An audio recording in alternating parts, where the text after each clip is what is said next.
Justamente vamos a profundizar en este tema de la pensión garantizada universal. Ya estamos en contacto con Marco Kremelman, economista de la Fundación Sol. Marco, como siempre, muchas gracias por acompañarnos. Muy buenos días.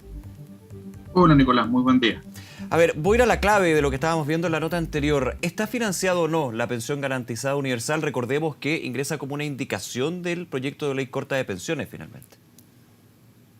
Desde mi punto de vista, no está financiado en la lógica de que sería un gasto permanente, ¿no? Sería una política pública que viene a reemplazar el pilar solidario y llegaría para quedarse y por tanto requiere ingresos estructurales. Esos ingresos estructurales adicionales a lo que se gasta actualmente en pensiones son aproximadamente 0,95% del PIB, Así es. 3.000 millones de dólares aproximadamente. Y según el gobierno, esas fuentes de financiamiento provendrían de tres fuentes distintas.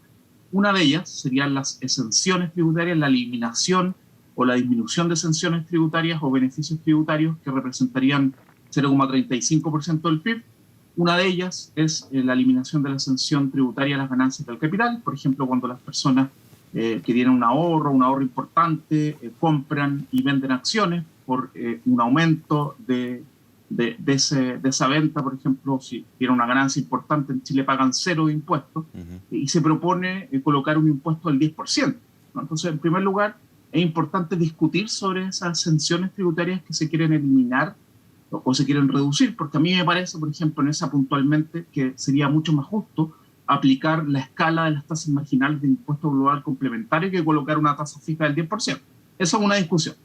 La segunda discusión que propone el gobierno es disminuir el aporte al Fondo de Reserva de Pensiones, que recordemos que es un fondo que se crea a fines del 2006 para resolver las contingencias del pilar solidario, y que considera que cada año el Estado coloque entre 0,2 y 0,5% del PIB. Como hemos tenido problemas con las arcas fiscales, se está colocando el 0,2% del PIB, y el gobierno propone que se aporte la mitad, El 0,1% del PIB al Fondo de Reserva de Pensiones, y 0,1 pase a financiar esta política de Un fondo de, pensión. no me equivoco, Marco, 7.400 millones de dólares, ¿no? Exactamente, 7.452 millones de dólares a fines de octubre de este año, que es lo que ha publicado la DIPRES, lo más actualizado.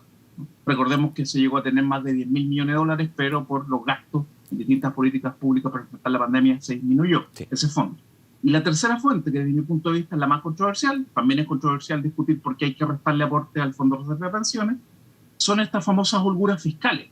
Desde ahí provendría parte importante del financiamiento, 0,5% del PIB, y el gobierno ha dicho que esto estaría disponible porque hay plata de otros proyectos, incluso de la propia reforma de pensiones y la ley corta presentada anteriormente, que serían parte de holguras fiscales de lo que no se ha gastado y que podría estar disponible para este proyecto. Y también se dice que porque este año se ha crecido, se va a crecer sobre el 11%, también habría más plata disponible. Claro, ahí eso me parece que no es el camino, ¿no? Sí, me detengo un segundo, Marco, porque creo que también es bien complejo ese punto de financiamiento, las holguras fiscales y los proyectos que no se han concretado. A ver, proyectos que no se han concretado, entendiendo lo que dice el gobierno, más que holgura ahí, se habla de reasignación. Y cuando hablamos de holgura, porque se ha crecido en 2 dígitos, claro, está bien lo que dice el gobierno, pero el próximo año no se va a crecer 2 dígitos. Entonces también ha sido un discurso donde de alguna manera nos ponemos en una situación donde de las 3 vías de financiamiento que tú has detallado muy bien, la única que efectivamente está el dinero, por así decirlo, es la del Fondo de Reserva de Pensiones, que como tú dices también hay una discusión ahí de fondo. Exactamente. Ya. En el fondo no se puede plantear una discusión de una política pública permanente, un gasto permanente a partir de una situación coyuntural. Crecimos 11% este año por una muy baja base de comparación del año pasado, entre otras cosas. Sí, claro. Pero se proyecta que el 2022, que ya va a comenzar, vamos a crecer quizás al 2%, quién sabe, puede ser un poco menos, un poco más. Y el 2023 incluso está hablando de 0,5% como rango intermedio, proyecciones del Banco Central. Entonces, creo que no es adecuado basar una política pública de estas características en el crecimiento económico de un año puntual y en supuestas reasignaciones presupuestarias de platas de proyectos que no se han gastado. Lo más razonable sería, desde mi punto de vista, que se planteara un financiamiento vinculado a aumento de ingresos fiscales permanentes. Podría ser, ¿no?, que se avanzara mucho más en eliminar sanciones tributarias que no se justifican a esta altura, y que efectivamente de ahí provenga, si no el 100%, el 90% del 0,95% del PIB que se necesita para financiar esta política. Me parece que eso sería mucho más sensato y eso sí permitiría llegar a un acuerdo. Ahora, hay otra crítica que no se ha hecho, que tiene que ver con la regresividad de la política de la pensión garantizada universitaria, y me parece que es muy importante también comentar. ¿En qué sentido sería regresivo la PGU, esta pensión garantizada universal? Exacto, eso tiene que ver con la construcción de la política, que, ojo, también está presente en la propuesta del presidente electo Gabriel Boric, que plantea un monto más alto, 250.000 pesos, el gobierno plantea 185.000 pesos para superar por algunos pesos la línea de la pobreza actual, y es la siguiente. Recordemos que esta pensión no viene a agregar 185.000 pesos más íntegramente para todos los pensionados y pensionadas, sino que en primer lugar sustituye el pilar solidario. Y el pilar solidario tiene dos grandes herramientas. La pensión básica solidaria para quienes no cotizaron, sí, no quiere decir que no hayan trabajado en su vida, que en 3-4 días más va a llegar a 176.000 pesos y fracción para todas las personas que reciben esa pensión. Y el aporte previsional solidario, que es un subsidio que mejora las bajas pensiones que se reciben del sistema, con un tope hasta 520.000 pesos y fracción desde el 1 de enero del 2022. Vale decir, una persona que saca una pensión por debajo de ese valor y está en el 60% más pobre, recibe un subsidio. ¿Cómo opera el subsidio?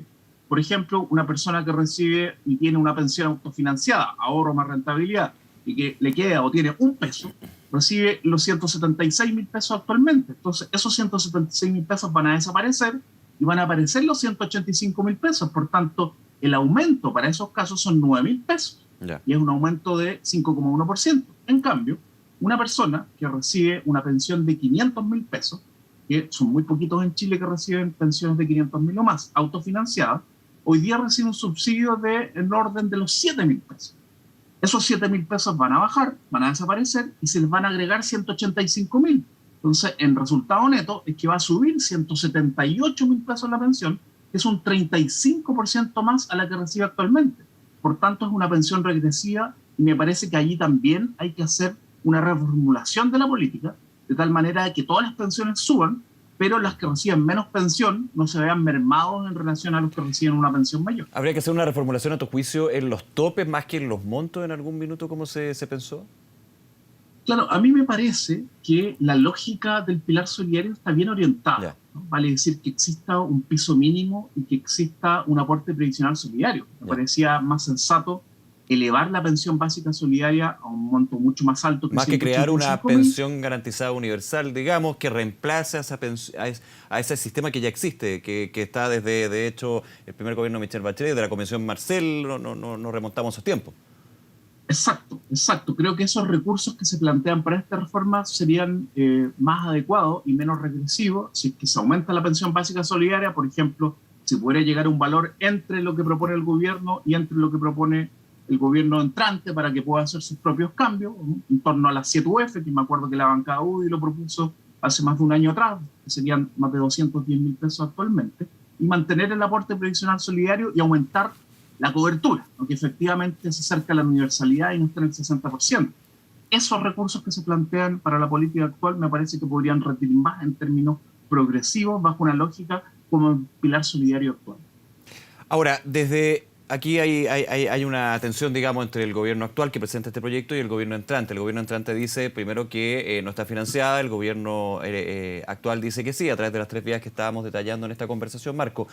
Pero desde el punto de vista, nos podemos meter en lo estructural y creo que podríamos ya tener una conversación bastante más larga, pero igualmente es relevante este punto, porque escuchaba yo ayer a Giorgio Jackson, el diputado Giorgio Jackson, decía que efectivamente esto había que conversarlo, que no estaba financiado, pero que hay que verlo en una reforma mayor que va a ser ingresada en su minuto por el gobierno del presidente electo hoy, Gabriel Boric.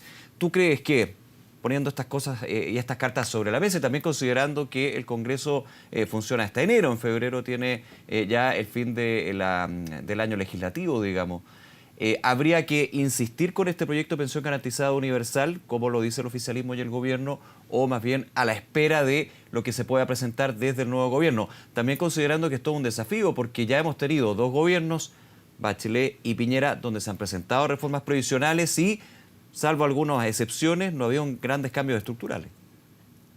Exacto. Yo creo que hay 2 puntos centrales en esta discusión. En primer lugar, es urgente aumentar las pensiones. Y si se puede hacer en el cortísimo plazo, que se haga. Primer punto. Pero en segundo lugar, al mismo tiempo, es urgente discutir sobre una pensión, una reforma a las pensiones de manera estructural e integral. Vale decir, aquí tenemos una discusión sobre el pilar no contributivo, ¿no?, de quienes no cotizan, o sobre una pensión piso, y tenemos al mismo tiempo una discusión que ya está sobre la mesa por el programa del presidente electo Gabriel Boric sobre el pilar de quienes cotizan, contributivo, que podría tener modificaciones importantes. Me parece, mirando la experiencia comparada, lo que sucede en otros países, es que es bueno integrar ambos pilares. Por eso que nosotros proponemos que exista algo parecido al pilar solidario actualmente. Y en esa lógica, para avanzar rápido, siempre y cuando se demuestre que el financiamiento está, ¿no?, y se avance por el camino casi exclusivamente de las sanciones tributarias, es que yo innovaría en la lógica de mejorar el pilar solidario. Creo que esa es la manera de salir de esta discusión, ¿no?, que en el fondo la idea de que va a comprometer o se va a meter en la reforma que se va a plantear desde marzo. Si es que se mejora el pilar solidario, nos evitamos ese problema. Y eso lo había planteado en la ley corta inicial el gobierno, que era aumentar la cobertura del pilar solidario un 80%, ojalá avanzáramos un poquito más, al 85, al 90%, y aumentemos el monto de la pensión básica solidaria y del aporte previsional solidario, que es la pensión máxima con aporte solidario o el techo para poder postular a ese subsidio. Me parece que en esa lógica se podría avanzar mucho más rápidamente, siempre y cuando, porque nuevamente aquí los recursos son clave, se demuestre que vamos a tener ingresos permanentes vía eliminación de sanciones tributarias para financiar este gasto permanente. Marco Kremerman, como siempre, muchísimas gracias por acompañarnos, que te vaya muy bien, muy buen día. Igualmente, Nicolás. Un abrazo, Marco.